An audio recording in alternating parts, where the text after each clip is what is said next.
तो चलिए आगे बढ़ते हैं इस वीडियो के टॉपिक के ऊपर। तो देखिए, एक बहुत ही बड़ी रिपोर्ट मार्केट में फ्लोट होते हुए आपको नजर आएगी। उसी को एकदम सिंपल वे से यहाँ पर मैं आपके सामने प्रेजेंट करने वाला हूँ।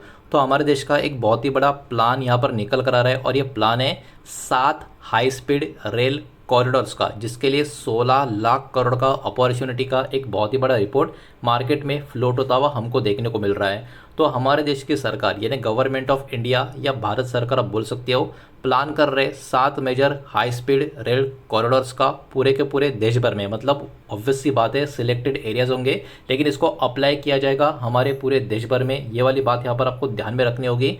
और इसके लिए एस्टिमेटेड इन्वेस्टमेंट जो है वो कहीं ना कहीं 16 लाख करोड़ के करीब पहुँचता हुआ हमको नज़र आ सकता है। डॉलर्स में अगर आपको समझना है तो 190 बिलियन से भी ज़्यादा डॉलर्स का यहाँ पर बात हो रहा है। अब देखिए, सबसे इंपॉर्टेंट चीज़ आपको समझनी होगी, ये जो हाई स्पीड का रेल कॉरिडोर का अगर हम बात करें, ये अभी के टाइम गवर्नमेंट के हिसाब से कहीं ना कहीं आने वाले समय के लिए बहुत ही इंपॉर्टेंट रोल प्ले करता हुआ नजर आएगा। और इसके वजह से ट्रैवल का जो टाइम है मेजर सिटीज़ के बीच में बहुत ही बड़े लेवल पे कम होता हुआ हमको देखने को मिलेगा, बुलेट ट्रेन का जो टेक्नोलॉजी है उसका यूज़ करके। तो इसके लिए कहीं ना कहीं सरकार अब इसके ऊपर बहुत ज़्यादा फोकस अभी के टाइम करती हुई हमको यहाँ पर देखने को मिल रही है। अब देखिए, यहाँ पर इंपॉर्टेंट कुछ प्रपोज रूट्स का भी इंक्लूजन हमको देखने को मिल रहा है, जिसमें दिल्ली, वाराणसी, सिलगुड़ी और other future high speed corridor across India, इसके ऊपर प्लानिंग भी अभी के टाइम होते हुए हमको देखने को मिल रही है। तो देखिए, आपको तो पता होगा अभी के टाइम मुंबई और अहमदाबाद का हाई स्पीड रेल का जो प्रोजेक्ट है वो एक्चुअली फ्यूचर में जो ये प्रोजेक्ट बनेंगे ना हमारे देश में, तो अभी का जो मुंबई अहमदाबाद का जो हाई स्पीड का रेल प्रोजेक्ट चल रहा है बुलेट ट्रेन का, वो अभी के टाइम एक्ट करेगा आने वाले समय के लिए पायलट प्रोजेक्ट के लिए, जो एक बहुत ही बढ़िया बात होगी, जिसके कारण हमको पता चलेगा और क्या क्या ऐसी चीज़ें हो सकती है जो हमको और इम्प्रूव करनी चाहिए। और अभी का जो मुंबई अहमदाबाद का जो प्रोजेक्ट है, जिसको इतना टाइम लगा, बाकी प्रोजेक्ट्स को उतना टाइम नहीं लगेगा, बिकॉज बहुत सारी पॉजिटिविटी और निगेटिविटी दोनों का कंपेरिजन करते हुए हम बहुत ही अच्छा खासा आउटकम आने वाले अलग अलग प्रोजेक्ट्स के लिए निकालने का काम कर सकते हैं। इतना ही नहीं, लॉन्ग टर्म का टारगेट की बात करें इन ट्रेन के स्पीड्स का, तो ये कहीं ना कहीं 350 किलोमीटर पर आवर के स्पीड से चलेगी। ये वाला भी खबर यहाँ पर इस पर्टिकुलर रिपोर्ट में मेंशन किया गया है। अब देखिए, मुंबई अहमदाबाद का जो बुलेट ट्रेन है, आपको तो पता होगा जापान के ऊपर हमारा इसमें कनेक्शन बहुत ज़्यादा है, लेकिन अब बाकी के जो बुलेट ट्रेन के प्रोजेक्ट्स इंडिया में बनेंगे उसका जो फोकस होगा वो जापानीज टेक्नोलॉजी के ऊपर नहीं बल्कि इंडियनियस टेक्नोलॉजी के ऊपर यहाँ पर होगा, जिसके लिए गवर्नमेंट अभी के time local manufacturing of high speed rail technology को यहाँ पर एनकरेज करते हुए आपको नजर आएगी। और इसमें BEML ये वाला कंपनी अभी के टाइम बहुत ही बड़ा रोल प्ले कर रहा है, बिकॉज BEML अभी के टाइम डेवलप कर रहा है इंजीनियर्स हाई स्पीड ट्रेन का जो सेट है, उसका जो डिज़ाइन है जो 280 किलोमीटर पर आवर का स्पीड को यहाँ पर सूट हो सके, उसके लिए अभी से इनका काम, अभी से मतलब बहुत समय पहले से इसका काम शुरू हो चुका है। तो BEML का एक बहुत ही बड़ा रोल इस पूरे के पूरे बुलेट ट्रेन का जो प्रोजेक्ट है उसमें यहाँ पर रहने वाला है। ट्रायल रन्स की बात करें, वो भी कहीं ना कहीं एक्सपेक्ट किया जा रहा है, जो सेक्शन होगा मुंबई अहमदाबाद कॉरिडोर का उसमें भी होते हुए हमको देखने को मिलेंगे। और देखिए, बिकॉज अभी आने वाले जो बुलेट ट्रेन के प्रोजेक्ट होंगे उसके ऊपर इंजीनियर्स मतलब हमारा खुद का सब कुछ कामकाज होगा, तो इसके कारण क्या होगा, इसके कारण लोकल मैन्युफैक्चरिंग को भी मदद मिल सकता है, जिसके कारण हमारा फॉरेन टेक्नोलॉजी के ऊपर जो डिपेंडेंस था उसमें भी कमी आती हुई नजर आएगी। लॉन्ग टर्म का जो कॉस्ट है उसमें भी कटौती होगी और इंडिया का रेलवे का मैन्युफैक्चरिंग का इकोसिस्टम को बहुत ही बड़ा बूस्ट मिलेगा, बहुत ही बड़ा बढ़ावा मिलेगा। ये भी एक पॉजिटिव चीज़ होती हुई हमको नजर आएगी। लेकिन ये वाली चीज़ इतनी इंपॉर्टेंट, इतनी महत्वपूर्ण क्यों होगी, तो देखिए, रेलवे और इंजीनियरिंग सेक्टर की बात करें, डिमांड कहीं ना कहीं इसके वजह से और भी बढ़ती हुई हमको नज़र आ सकती है। हाई स्पीड रेल ट्रैक्स के कनेक्टेड कंपनीज में, सिग्नलिंग सिस्टम वाले कंपनीज में, electric system, bridges and tunnel, station development वाली कंपनीज, साथ ही साथ रोलिंग स्टॉक मैन्युफैक्चरिंग जो कंपनीज होती है उनमें, तो ये जो बड़े इंफ्रास्ट्रक्चर के जो प्रोजेक्ट है वो कहीं ना कहीं क्रिएट कर सकते हैं बहुत ही बड़ी अपॉर्चुनिटी इंजीनियरिंग, कंस्ट्रक्शन और जो रेलवे सप्लायर्स कंपनी है अगले बहुत सारे सालों के लिए।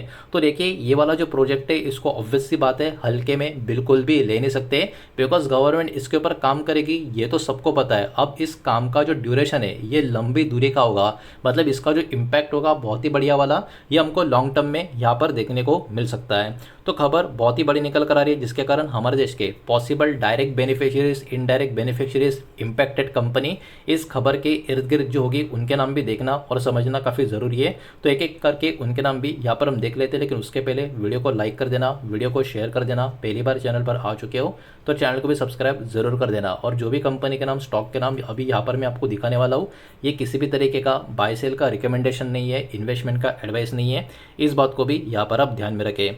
तो सबसे पहले डायरेक्ट बेनिफिशियरीज कंपनी की बात करें तो railway manufacturing and rolling stock category में BML limited, Titagarh rail system, Jupiter wagons और टेक्समेको रेल एंड इंजीनियरिंग, ये वाली कंपनी उसके ऊपर बाजार का फोकस बना रह सकता है।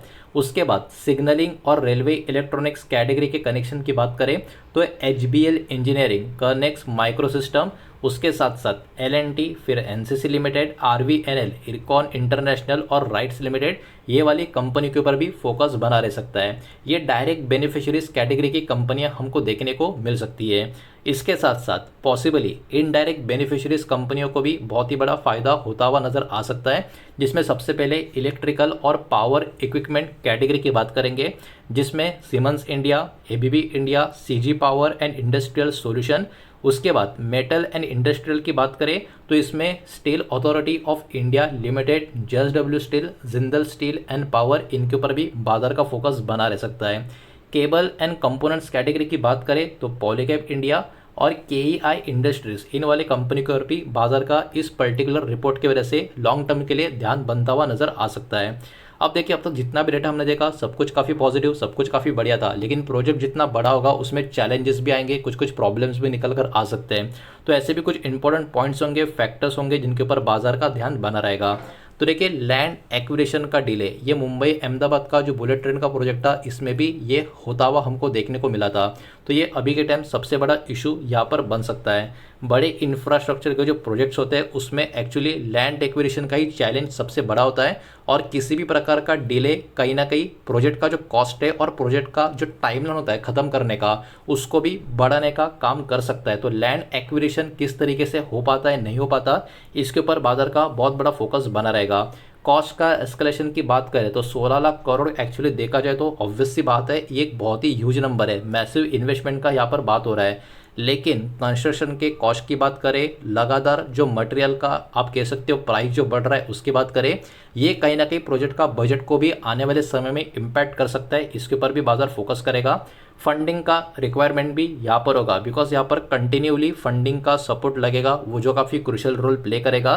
किसी भी प्रकार से अगर फंडिंग में स्लो डाउन आया तो प्रोजेक्ट का एग्जीक्यूशन जो होगा उसको भी अफेक्ट करता हुआ नजर आ सकता है। एग्जीक्यूशन का चैलेंज की बात करें तो देखिए, हाई स्पीड रेल प्रोजेक्ट की बात करें, इनको रिक्वायरमेंट होती है एडवांस टेक्नोलॉजी की और कॉम्प्लेक्स इंजीनियरिंग की, जिसमें अभी के टाइम हम अच्छा काम कर रहे हैं, लेकिन किस तरीके से कंटिन्यूटी रहेगी ये डिपेंड रहेगा। उसके अलावा किसी भी प्रकार का पायलट कॉरिडोर की बात करें, उसमें अगर डिले हो गया तो कहीं ना कहीं जो सेंटिमेंट होगा फ्यूचर प्रोजेक्ट का, उसके ऊपर भी इसका हल्का सा नेगेटिव इम्पैक्ट भी आ सकता है। तो ये कुछ इंपॉर्टेंट पॉइंट्स होंगे जिनके ऊपर कहीं ना कहीं बाजार के एक्सपर्ट, बाजार का पूरा फोकस बना रहेगा। तो देखिए, इस रिपोर्ट से जो बाजार के निवेशक होंगे या बाजार को क्या क्या चीज़ों के ऊपर ध्यान रखना होगा, नए कॉन्ट्रैक्ट का अनाउंसमेंट कैसे होता है, कौन से कंपनी के लिए होता है, इसके ऊपर फोकस करना होगा। ऑर्डर बुक का ग्रोथ रेलवे कंपनीज का कैसा हो रहा है, इसके ऊपर फोकस करना होगा। प्रोग्रेस किसका, Mumbai Ahmedabad high speed rail project का, मतलब वही बुलेट ट्रेन का जो बन रहा है मुंबई अहमदाबाद का, इसका प्रोग्रेस के ऊपर फोकस करना होगा, बिकॉज यही तो सबसे मेन प्रोजेक्ट है। इसका सक्सेस ही बाकी सारे प्रोजेक्ट को एक पुश देने का काम करेगा। गवर्नमेंट का बजट का अलोकेशन इस कैटेगरी के लिए कैसा होता है, मार्जिन का कमेंट्री मैनेजमेंट टीम के, मतलब जो कंपनियों के मैनेजमेंट है उनके तरफ से कंपनी के ऊपर मार्जिन का प्रेशर है नहीं है, इंप्रूव हो रहा है नहीं हो रहा है, वो कमेंट्री भी बहुत बड़ा रोल प्ले करेगा। और प्रोग्रेस यहाँ पर जो इंडियनियस ट्रेन का मैन्युफैक्चरिंग है, मतलब हम खुद जो यहाँ पर क्रिएट कर रहे हैं उसका प्रोग्रेस कैसे चल रहा है, ये भी अपने आप में बहुत ही बड़ा पॉइंट होगा जिसके ऊपर बाजार का फोकस बना रहेगा। तो देखिए, रिपोर्ट का एकदम कंक्लूजन की बात करें, समरी की बात करें, तो ये हाई स्पीड रेल एक्सपांशन का जो ये प्रपोज रिपोर्ट यहाँ पर जो निकल कर आ रहा है वो ऑब्वियस सी बात है हमारे कंट्री का one of the largest long term infra का इनिशिएटिव में से एक आपको देखने को मिलेगा। Railway manufacturing, engineering, construction, signalling, electric equipment कंपनियां जो होगी वो कहीं ना कहीं इस रिपोर्ट की वजह से, इस पर्टिकुलर प्रोजेक्ट की वजह से अपने आप को एक बहुत ही बड़ा बिजनेस अपॉर्चुनिटी मिलता हुआ नजर आएगा। ये सारी की सारी चीज़ें यहाँ पर उनके पर्टिकुलर सेगमेंट में चलती होगी। लेकिन वही बात है, टाइम, एग्जीक्यूशन और फंडिंग का अवेलेबिलिटी किस तरीके से होता है, यही सक्सेस डिपेंड रहेगा किस तरीके से ये प्रोजेक्ट आगे बढ़ता है उसके ऊपर। तो रिपोर्ट तो काफ़ी बढ़िया निकल कर आ रही थी, वही मैंने आपके सामने यहाँ पर प्रेजेंट किए। सारा का सारा डेटा एजुकेशनल, इन्फॉर्मेशनल पर्पस के हिसाब से, ये किसी भी तरीके का इन्वेस्टमेंट का एडवाइस या स्टॉक का रिकमेंडेशन मैंने आपको दिया नहीं है, ना ही मैं आपको दे रहा हूँ। इस बात को भी यहाँ पर आप ध्यान में रखें। उम्मीद करता हूँ वीडियो समझ आया होगा, पसंद आया होगा तो वीडियो को लाइक करें, दोस्तों शेयर करें। पहली बार चैनल पर आ चुके हो तो सब्सक्राइब भी कर देना, और कोई भी स्टॉक में निवेश करने से पहले खुद की स्टडी रिसर्च जरूर करें, फाइनेंशियल एडवाइजर की सलाह जरूर ले। मिलते हैं नेक्स्ट वीडियो में, धन्यवाद।